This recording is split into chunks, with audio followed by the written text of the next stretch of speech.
this? Yeah, I've read this. Oh, good. You can talk about it. This is really good, but I took a shot at the movie. Yeah, the movie bomb. The bomb. Did you see the? Did you see? Oh, Because when we were talking about Whiteout, when we were talking about Underground, I was talking about right. how Whiteout bombed, but I didn't want it to seem like I was taking a shot at the book. But they had a website had like the 100 worst movies of the decade. Yeah. And it was according to the Rotten Tomatoes website, and Whiteout was on there. Whiteout, I got 6%. The comic book? the movie? It just came out. How can you make it one of the worst movies of the decade? Because they're going by the percentage that it got on Rotten Tomatoes. Oh, okay. Rotten Tomato meter. Voting on it. Oh, yeah, okay. it only had 6%. Wow. It's too bad. Because the book itself is really good. Well, that movie was on the shelf for 2 years. It was shelved for 2 years. And they think that, obviously, they shelved it for a reason. I haven't seen it, and I'm like, I don't know how you can take a story as solid as Whiteout and ruin it. I mean, well, the trailer made it look like a horror movie. Yeah, it's kind of a thriller, and it's kind of a thriller. But if you read the comic, it's not that.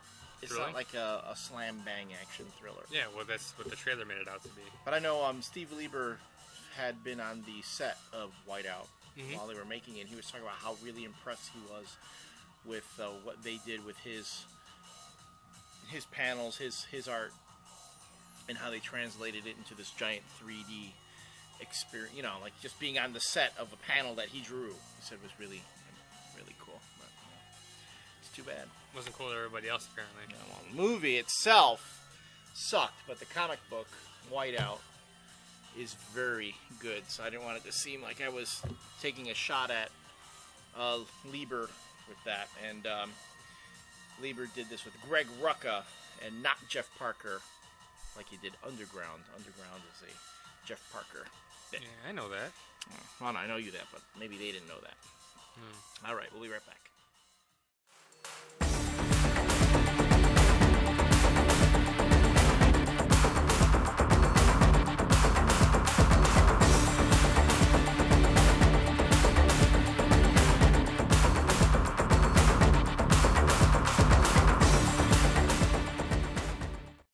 We're back. This is Elliot and Jose, the Siskel and Ebert of comic book criticism. That's official now. Here on the CCW TV channel. And thanks everyone for bearing with us after the last round of videos. It just got late. You guys know all that. We won't revisit that. We're going to jump into a couple books that we missed last time around, as well as a couple new things. And Jose and I, because you guys have requested that we talk about things other than comics, we do have a couple topics that we're going to touch on today. But I want to lead off with our strongest book, and it's a book that we read this week that I'm sure a lot of you have read. Green Lantern, the Blackest Night tie-in, number 46. You guys know what Blackest Night is. We don't have to keep revisiting what the setup is. Here in this issue of Green Lantern, we start getting more of Sinestro's character arc. There's been talk that Sinestro is... he's going to do what in wrestling terms we call a face turn. Who's talking about that? Well, Sinestro is supposed to be... was as said in the Jeff Johns Green Lantern Secret Origin, Sinestro was destined to be one of the greatest Green Lanterns of all, the greatest Green Lantern of all, and now Sinestro is going back to being a hero in a way, kind of. Yeah. I mean, yes, his motivations are suspect, but still. What's happening here? Sinestro is fighting Black Lanterns. And actually doing a pretty good job of it, if you ask me. The Sinestro Corps controls the spectrum of fear, which came from Parallax, correct? The yellow lanterns. And he was going back to the Star Sapphire homeworld so that he could free the other members of the Sinestro Corps when the Black Lanterns attack. So you have Star. Actually, he was trapped on there, and then he was freed by Yellow Lanterns. Not Yellow Lanterns. So he's staying there to make sure everyone is free. And then, but then that's when the Black Lanterns attack, and then he crosses swords with Star Sapphire for a moment, and then the poo-poo hits the fan, and then the whole Star Sapphire fight was in the last issue. Right. That was that whole thing, and this is like the tail end of it when they kind of team up. Right, to battle the Black Lanterns, right. which is kind of, the expected. And then, in one of the lines, there were a couple lines in this book that kind of made me laugh, and Jose was wondering, I don't remember there being, Jose had announced as I was reading this, because I don't remember there being any laugh out loud moments. I found some things amusing. Hal Jordan shows up with one of the Indigo Lanterns, two of the Indigo Lanterns, correct? Mm-hmm. And joins the fray. And basically with this issue, it's just one long fight sequence. It's like there's fighting, and exposition. But none of it feels like exposition. Everything just seems to move along, and the story advances, and we find out how you can destroy a Black Lantern. Yeah. Which is a huge thing. And it's a huge thing that it happens in the Green Lantern book and not in the Blackest Night miniseries. Mm-hmm. So this is one of those bits where I'm sure Jeff Johns is going to fold that back into Blackest Night. But this is a huge bit of information that he gives to the Green Lantern readers. They touched on it in Blackest Night #3 that you need two of the spectrum, the rings of the spectrum, in order to destroy a black ring. But the fact that it can be done, and remember we were talking about the whole thing when Ray Palmer was discovering how, right? All that stuff. Yeah. What I do like is, again, though, that the series is moving along, but as you're presented with one solution to a problem, Jeff Johns flips it on you and gives you an even bigger problem to deal with.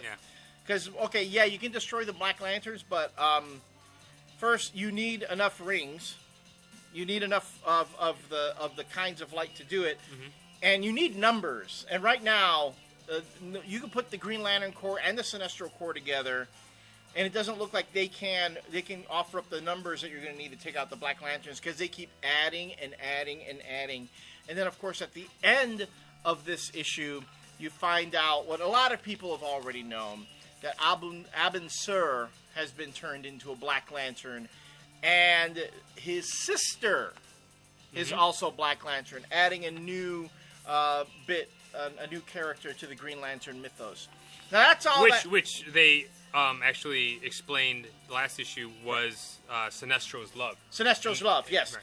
That Abin Sur was like his brother, and Abin Sur and his sister was his first love, his greatest love. Right. So you see that whole thing about Sinestro's background factoring into his relationship with Abin Sur, and of course the relationship he has with Hal Jordan. Right, and then the other thing that happens in here is and that a they've huge been looting. Thing that happens. They've been just wondering what the hell is going to be happening with this as months. Is they finally have the Mongol in Sinestro face off to see who's going to lead the Sinestro Corps. And it was pretty cool. And I remember when we talked about the whole Blackest Night event way in the very beginning, I was miffed at the idea that Mongol, for all the horrible things that he's done, was still out and about and doing his things. And man, does he get his comeuppance. Yeah, like big time. I mean, talk about... and right there, it makes Sinestro an anti-hero. Like, yes. Jeff Johns does it like right away. So I think that's where it's headed, is this whole redemption of Sinestro thing. And this is obviously the beginning of it. Right. So, what can we say? Again, we've said about other books that, we say about these Blackest Night books all the time. These are very well written books. And the art is killer. Doug Mankey just killed it again on this book, man. Jesus. And, the criticism I had in the beginning about Green Lantern the continuity being very dense and being difficult to just step in and read. Actually, I have not had this problem with the Green Lantern book. I've had this problem more with the Green Lantern Corps book. There seems to be a lot of backstory. Well, there is because there's a lot more characters to it. With this, I mean, I know who Star Sapphire and Sinestro and Hal and all those. And Aben Sur. I have a general feel for who they are. And plus, you've been reading Blackest Night since the first one, so obviously it's the previous issues of the Blackest Night stuff that you read is giving you enough information to enjoy this book now. It's setting it up, and the story is really moving along nicely. Yeah, it is. And on top of that, the books are only $2.99. Yeah, that's another thing that Elliot was like. He's like, this is awesome, Green Lantern's $2.99. I'm like, well, you know what? Every Blackest Night tie-in, except for the Blackest Night, is $2.99. The Batman, the Titans, the Superman, Blackest Night miniseries, Green Lantern Corps, this one, $2.99. They're $2.99, and the stories are just, it's moving along. It's moving along. A lot. There's not a lot of wheel spinning.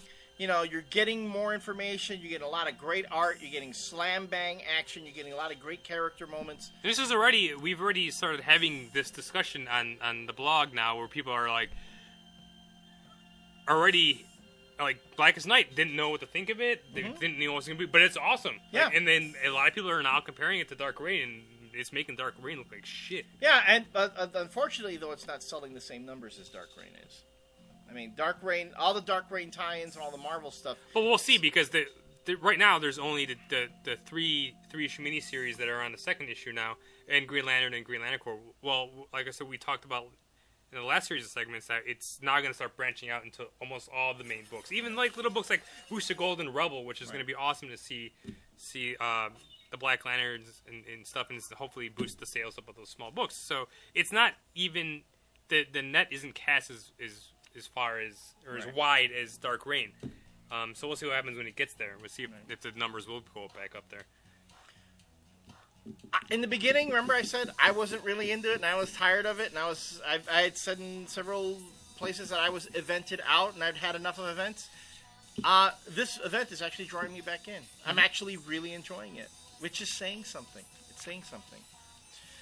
So Blackest Night keeps so far they've been getting some solid hits, and man, the Sinestro Mongol fight alone in this book is worth it. And the art is just incredible.